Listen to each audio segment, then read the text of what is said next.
When you're doing an interval workout and you have like in your book, you say like the rest period, active rest is a minute, or maybe it's 2 minutes, or whatever the case may be. But if the people are using their GPS and their heart rate, is it better to do the allotted time that you give them, like a 1 minute or 2 minute, or wait till their heart rate gets to like a 125? Yeah, well, that's a good question, because theoretically your heart rate should recover a certain amount during the recovery time, but still, to benefit maximally from interval workouts, if we're talking about an interval session, then you don't need to recover that much to benefit from it. You just need to recover enough to be able to run the right pace again. So I wouldn't worry necessarily about heart rate if the ideal is to maximize the benefits of an interval session. Now, if it's something else, if it's a threshold session, you might have to be a little bit more cautious about it so that you're not over stressing the body during the work time. But intervals, I guess interval training is the most difficult thing to describe.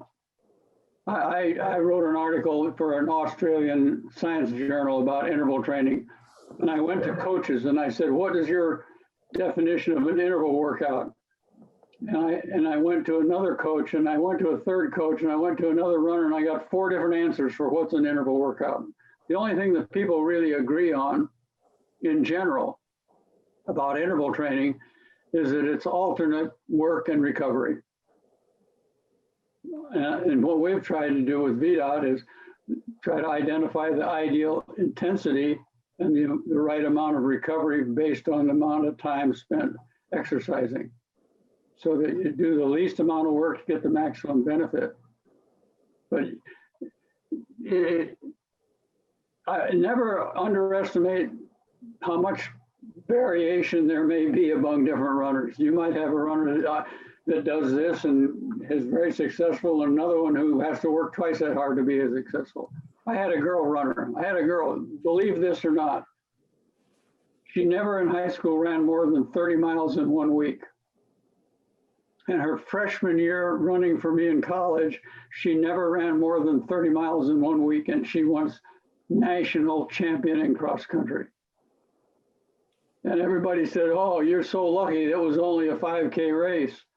That spring of her freshman year, without running more than 30 miles a week, she won 10K on the track at nationals.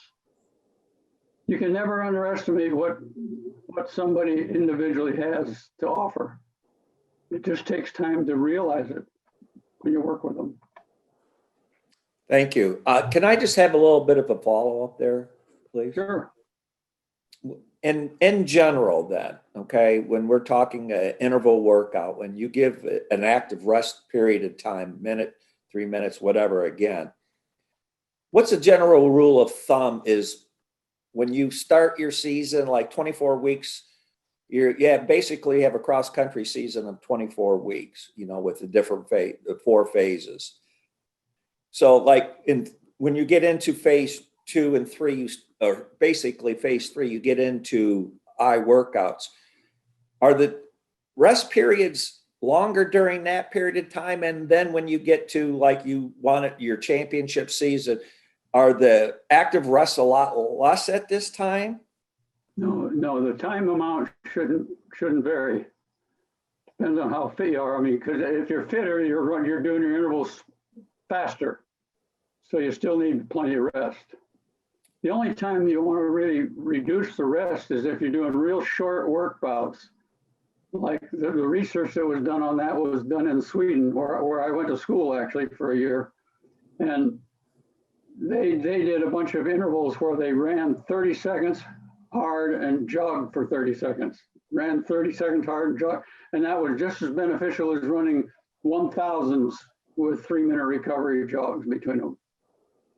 Because if you're doing very short work bouts, if you keep the recovery time short, then you haven't recovered much. And that's the idea. You don't want to completely recover between work bouts. You want to be Okay. working at your max as much as you can.